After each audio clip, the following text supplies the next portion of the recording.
시편 106편 1절부터 5절을 보시겠습니다.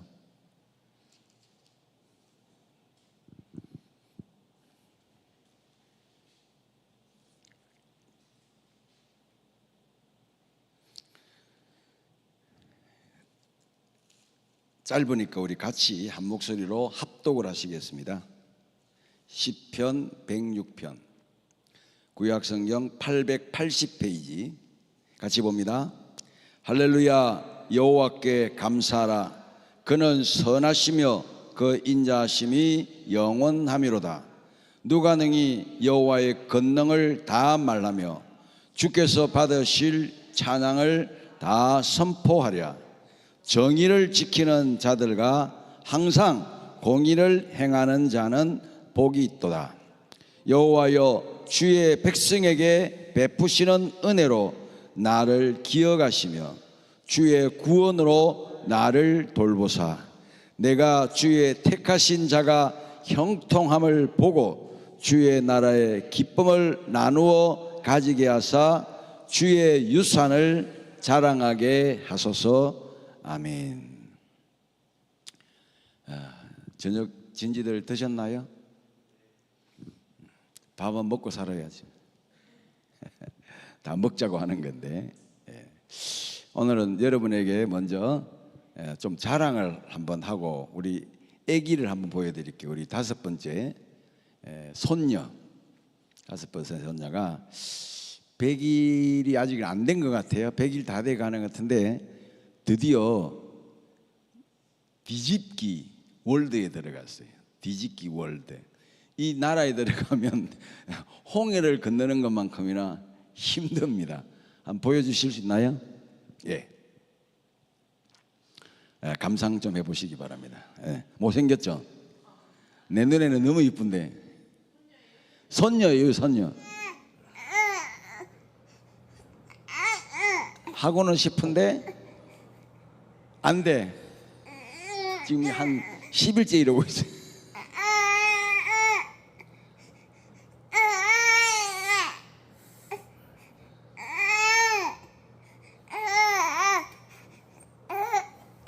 뭔가 이게 도움을 요청하면서 애처롭게. 저놈은 팔이 안 빠지는 거야. 팔을 빼야 넘어가는데 팔이 안 빠지는 거야. 이 영상만 보실 게 아니라 이 주제로 보면요, 전 세계 아이들이 뒤집게 하는 걸 찾을 수 있어요. 근데 이 영상을 보면서 딱 하나 깨닫는 게 있어요. 뭘까요? 이 뒤집기, 여러분도 경험하신 거, 애기들 키울 때 뒤집기 할 때 전 세계가 공통적인 게 하나 있어요. 뭘까요?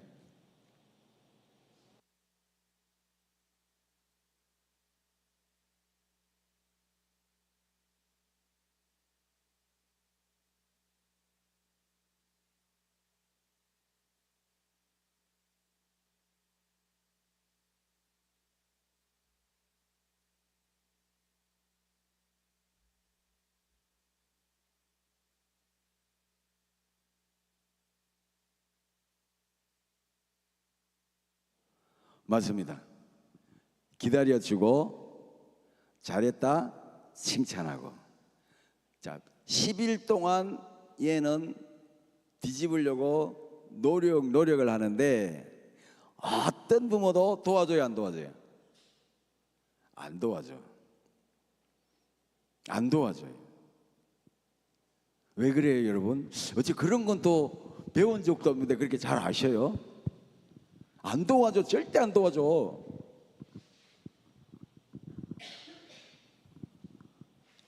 왜냐하면 뒤집기는 본인 스스로 해야 되잖아요.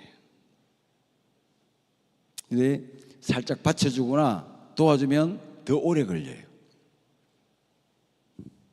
기다려줘요. 기다려줘요. 한참을 기다려줘요. 그리고 애기도 자기가 하고 있는 모습을 부모한테 자꾸 보여줘요. 뭔가 좀 도와달라고 애처롭게. 조금 전에도 보셨지만 뭔가 조금만 도와주면 될 것 같은데 왜 안 도와줘?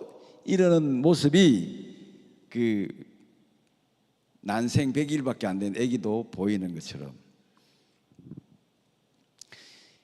이때는 부모님들 대부분이 뒤집기를 안 도와주는데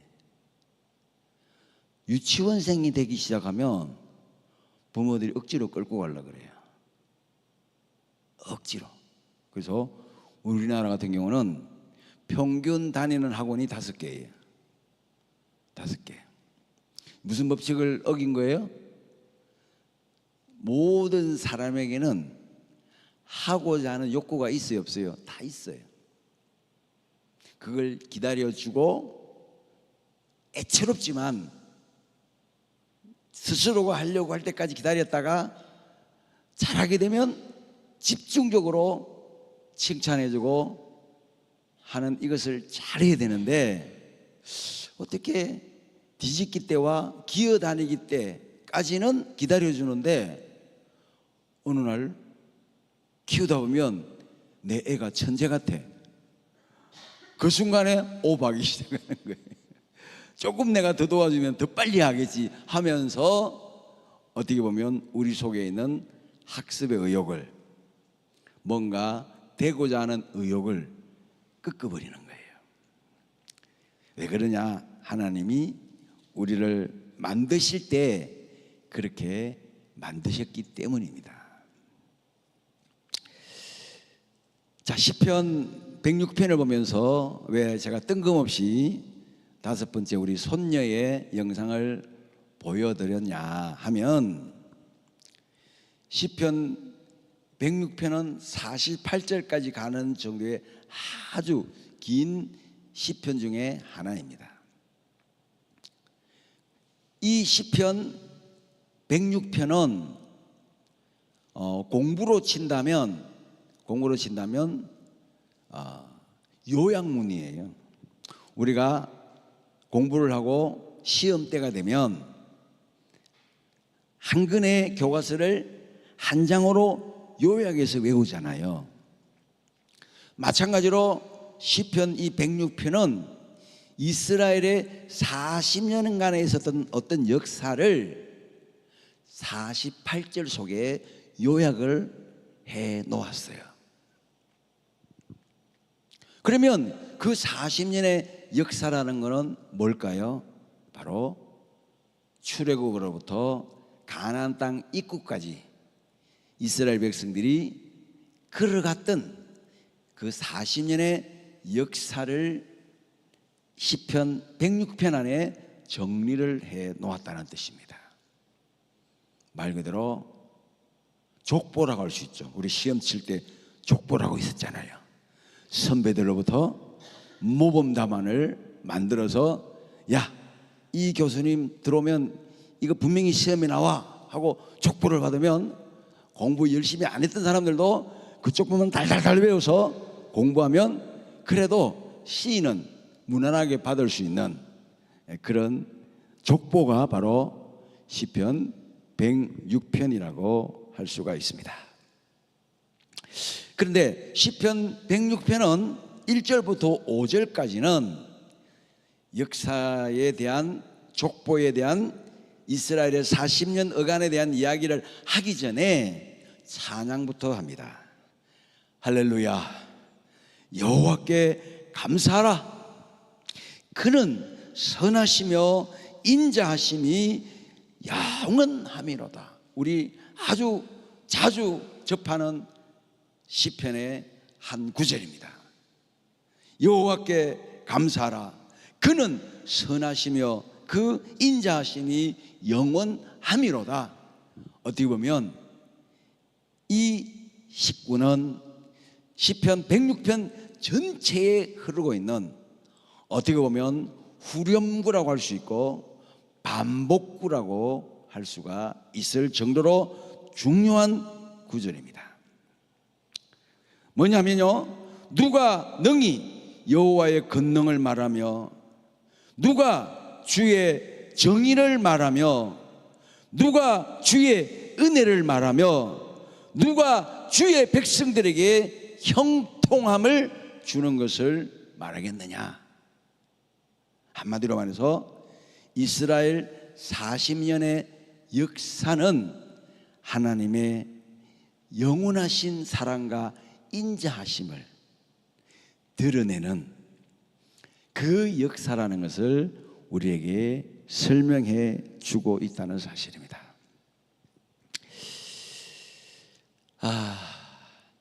예전에 김영삼이라는 유명한 대통령이 있었어요.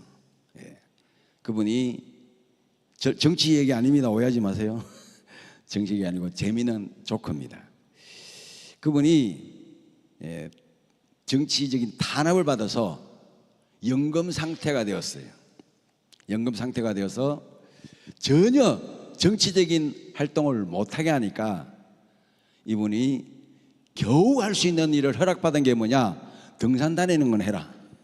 그래서 민주산악회라는 등산 모임을 만들었습니다.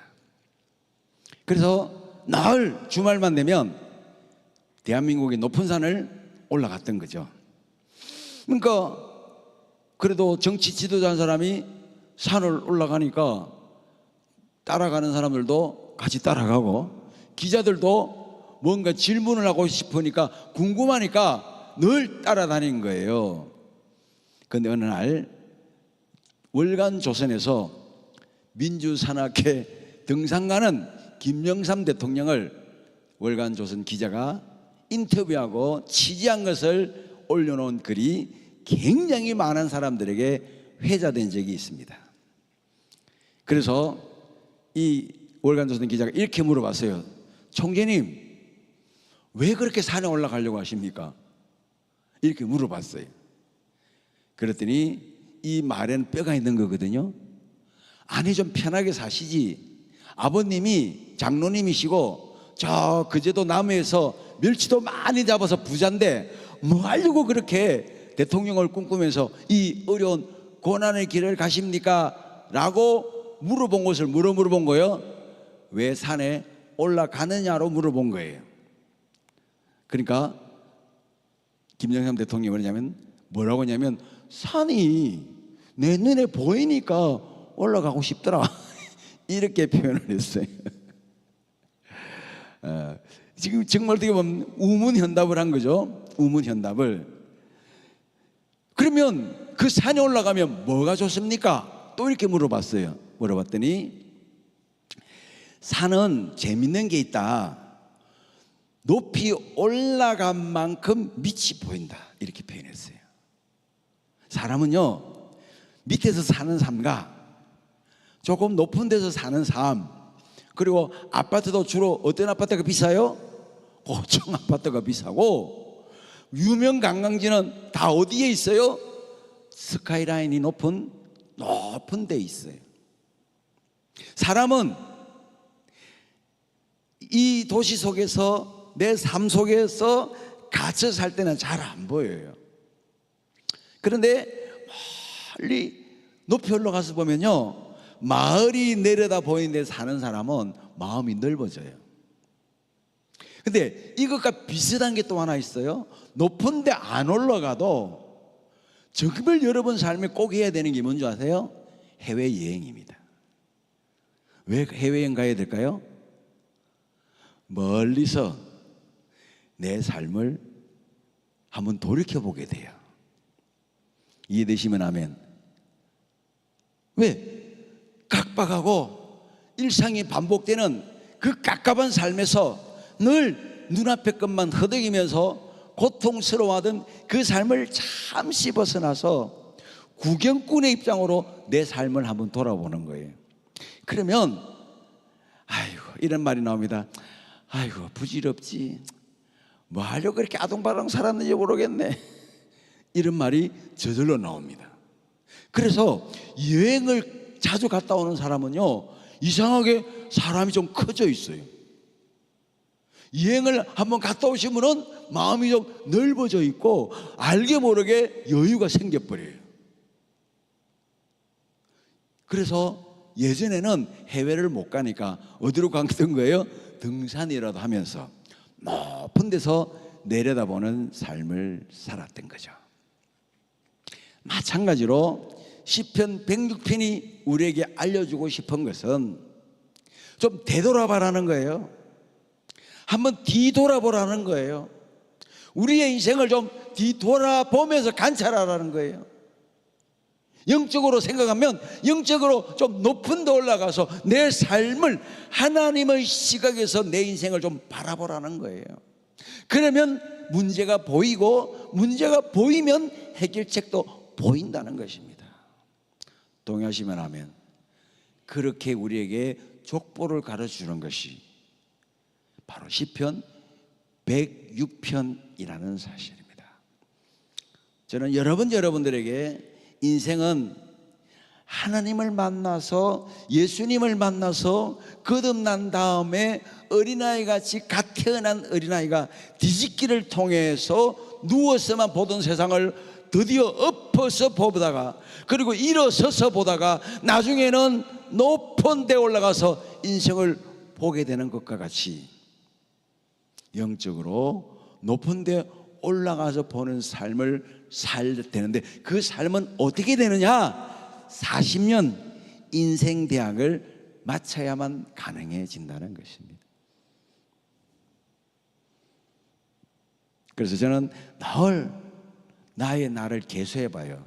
내가 언제 거듭났지? 45년 전에. 내가 언제 신학을 했지? 40년 전에. 내가 언제 첫 목회를 했지? 36년 전에. 이렇게 내 삶을 계수해 봅니다. 그러면 하나님, 이것은 언제쯤 졸업입니까? 이 부분에 대해서는 언제쯤 또 졸업이 됩니까? 언제쯤 제게 새로운 일이 열립니까? 물어보게 되는 거죠. 여러분, 그래서 우리는 기도하러 높은 데로 올라가야 됩니다. 산으로 올라가도 좋고요, 비행기를 한번 타고 하늘 위에서 대한민국을 바라보면서 우리 대한민국의 내 삶을 한번 생각해 봐도 좋고요, 저 멀찍이 떨어져서 내 돌아온 삶을 한번 돌이켜 보는 것도 너무너무 영적으로 은혜를 받는 일에 중요하다는 사실을 여러분이 깨달아야 됩니다. 그렇게 한 발짝만, 두 발짝만 뒤로 물러서서 봐도 내 삶의 문제는 보이는데, 오늘 시편 기자는 우리 인생의 문제를 여러 가지로 설명해 줍니다. 7절에 보니까 너희들의 문제는, 늘 고통스러운 문제는 깨닫지 못하는 데서 온다라고 가르쳐 주고 있습니다. 각성이죠. 깨닫지 못하면 고난이 옵니다. 깨닫지 못하면 고난을 벗어날 길이 없어요. 내가 왜 이런 상황에 놓여 있지? 내가 오늘 왜 이런 상황에서 벗어나지 못하고 늘 제자리 걸음일까? 이것을 해결하는 방법은 빨리 주님께 물어보고 깨닫는 것입니다. 그는 이렇게 깨닫습니다. 우리가 애굽에 있을 때에 주를 깨닫지 못했기 때문에 430년간이나 종살이를 했나이다. 깨닫기를 예수님 이름으로 축원합니다. 13절에 오면요, 그들이 깨달아서 홍해를 건넜어요. 홍해를 건너서 또 고난을 당합니다. 오늘 이 시편 기자는 구원받은 사람, 은혜 받은 사람, 하나님의 자녀된 사람에게 왜 또 시련과 고난이 오느냐에 대한 해답을 가르쳐주는데, 13절에서는 잊어버리기 때문이다 라고 가르쳐줍니다. 그러니까 내 삶에 고난이 오고 갑자기 생각지도 않은 문제가 생기는 원인이 있다면 그건 뭐예요? 잊어버렸기 때문입니다. 이해되시면 하면 잊어버리지 마시기 바랍니다. 주신 은혜, 깨달았던 은혜, 부어주신 사랑, 인자심이 영원한 그 하나님의 은혜를 잊어버리면 금방 채찍이 온다는 사실입니다. 근데 감사하게도 하나님은 잊어버린 우리를 지켜보시다가 또 뒤집기 하듯이 찌르러도 깨닫고 무릎을 꿇으면 어떻게 한다고요? 14절에 가르쳐 주신다. 할렐루야. 뭐 한다고요? 가르쳐 주신다. 근데 이것은 주님이 말로 가르치는 게 아니라 뭐요? 내 삶으로 가르쳐 주신다. 어느 날 아기가 커서 아장아장 걸어다니고 말을 엄마 아빠랑 나눌 때쯤 되면 이 영상을 보여주면 아이는 내가 왜 저때 뒤집기를 못했지? 오른팔이 안 빠져서 그렇구나. 오른팔을 머리로 들면 도는데 가슴에 있으니까 못 도는 거야. 이게 걸려가지고. 누가 깨달은 거죠? 본인이 깨닫는 거죠. 그렇게 기다려주시는 거예요.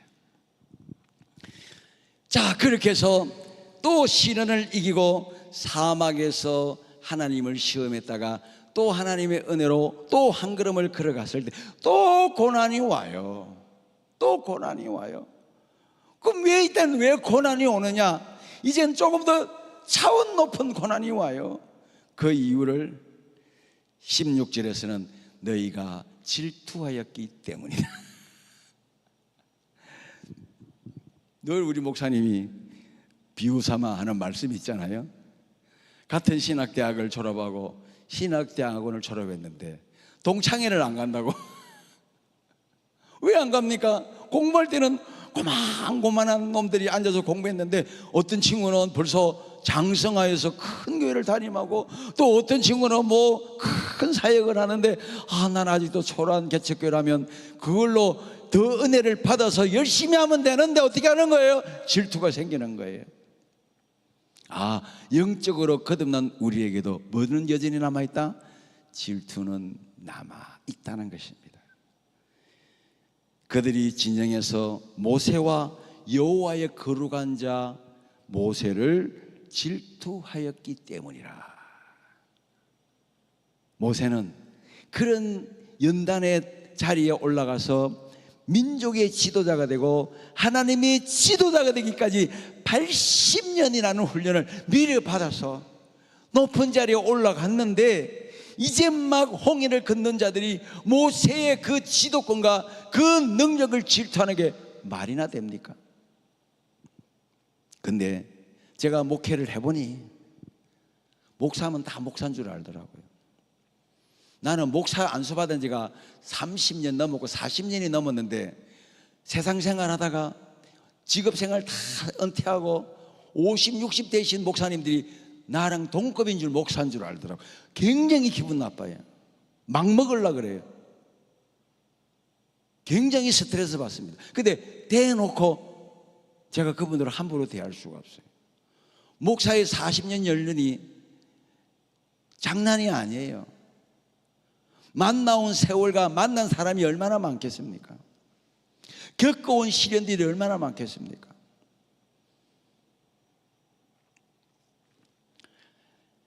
자, 이제 20절에 오면 이들이 다시 한번 그냥 고난이 아니라 사람이 하루에 3,000명이 죽는 고난을 당합니다. 그 이유가 뭐냐면 그들이 오해를 하기 때문입니다. 그들이 하나님의 영광을 풀을 뜯어먹는 소의 영광으로 바꾸었다고 20절에 기록하고 있습니다. 얼마나 비유가 잘 됐습니까? 모세가 잠시 시내산에 올라간 사이에 그들은 모세가 보이지 않는다고 우리 앞에 눈에 보이는 하나님을 만들어내라 그렇게 오해하여서 그들은 집에 있는 금덩이를 모아서 금송아지를 만들어 그것이 야훼라고 그렇게 오해하여 풀을 뜯어먹는 소를 하나님으로 경배하는 이 무지몽매한 일을 교회 안에서 저질렀다는 것입니다.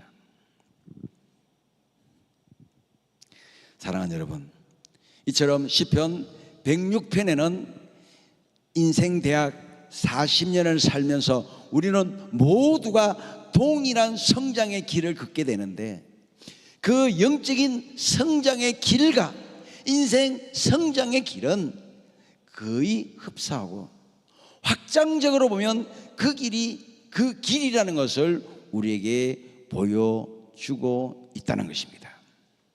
그래서 이 시편 106편을 한마디로 말하자면 디모데후서 3장 16절에 있는 것처럼 모든 성경은 하나님의 감동으로 된 것으로 교훈과 책망과 바르게 함과 의로 교육하여서 어디까지 하나님이 올려놓기를 원하십니까?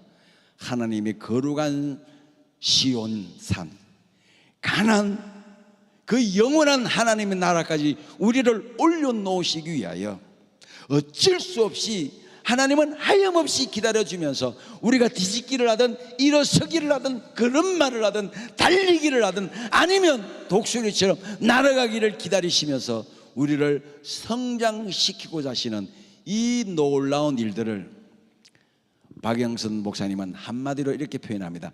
하나님의 열심이 너희를 키웠다고 말합니다. 사랑하는 여러분, 오늘 저는 여러분에게 마지막으로 팁을 드리고 싶습니다. 첫째 팁, 흘러간 과거에 연연하지 마십시오. 과거의 영광에도 연연하지 마시고 과거의 실패에도 연연하지 마십시오. 제가 만들어낸 유명한 고사가 있습니다. 이미 흘러간 물로는 물레방아를 돌릴 수가 없습니다. 오는 물이 있어야 되는 거예요. 동의하시면 아멘.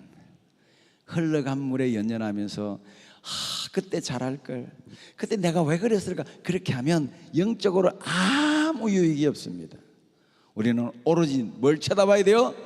주실 은혜, 오실 하나님의 기회, 주실 축복을 바라보면서 하나님 오늘 또 하나 잊어버렸다가 깨달았습니다.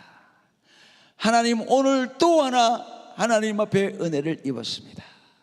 그렇게 날마다 전진하는 여러분이 될 때에 바울이 말한 것처럼 오직 나는 뒤에 있는 것은 잊어버리고 앞에 있는 것을 잡기 위하여 뭐라 그랬죠? 표대를 향하여 달려가노라 그랬습니다. 두 번째 팁입니다. 여러분, 어떤 악한 악인이라도 미래는 있습니다. 오늘 내가 중죄를 지고 범죄를 저지르고 많은 사람들에게 비난당할 만한 엄청난 역적 같은 죄를 지으실지라도, 주원 글씨가 내 머리에 새겨져 있을지라도 내가 하나님 앞에 회개하고 하나님께 붙들리면 나의 이 오욕스러운 역사는 영광에 가려지게 되는 것입니다. 아멘. 여러분에게 간대하듯이 또한 오늘의 악인들에게도 여러분이 그렇게 간대하시기를 예수님의 이름으로 축원합니다. 두 번째, 오늘의 성인에게도 성인의 아름다운 모습만 보지 마시고 그에게도 슬프고 추악한 과거가 있을 수 있다. 그러나 그 과거를 물어야 돼요, 말아야 돼요? 묻지 마시기를 예수님의 이름으로 부탁합니다. 오늘이 그 영광과 그 아름다운 영광을 이루기 위하여 얼마나 많은 실패와 어려움과 고통과 절망 속에서 이겨내고 이 영광의 자리에 섰을까?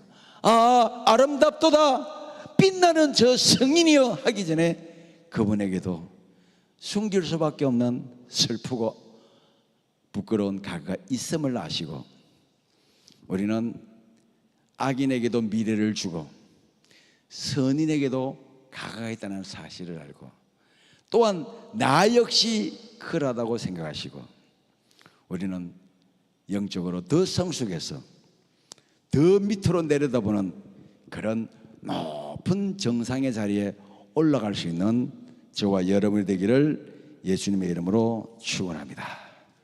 시편 기자 마지막에 이렇게 말합니다. 47절에 여호와 우리 하나님이여 우리를 구원하사 여러 나라로부터 모으시고 우리가 주의 거룩하신 이름을 감사하며 주의 영예를 찬양하게 하소서. 여호와 이스라엘의 하나님을 영원부터 영원까지 찬양할지어다. 모든 백성들아 아멘 할지어다. 할렐루야. 저와 여러분이 이제 요양원을 가든지 집에서 임종을 맞이하든지 마지막에 부를 수 있는 노래가 오늘 여기에 적혀 있습니다. 영혼부터 영혼까지 주님을 찬양하겠습니다. 영혼부터 영혼까지 주님을 높이겠습니다. 나의 나 된 것은 누구의 은혜요? 하나님의 은혜입니다. 그렇게 고백하면 그 사람이야말로 영적으로 성공한 인생이라고 저는 믿습니다. 오늘 이 말씀을 생각하시면서 우리 시간 시편 106편을 주제로 한 찬송을 들으시면서 지금 8시 11분이니까 7분까지 6, 7분만 다 같이 주여 한번 부르고 하나님 아버지 이름을 부르면서 통성으로 기도하시겠습니다.